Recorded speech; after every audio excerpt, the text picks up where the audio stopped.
Harry the hamster had a hat. It was a huge, happy, and red hat. Harry wore his hat to the hill. He hopped, he hummed, he even did a little hip hop dance.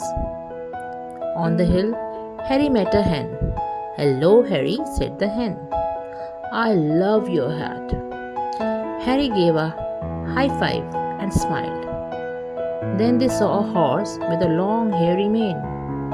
"Hi, horse, come join us. We are having fun. Let's hop together." So the hamster, the hen, and the horse hopped happily on the hill, laughing and having heaps of fun. At the end of the day, Harry hung up his hat and had a happy nap. Now, let's learn some new words with letter H.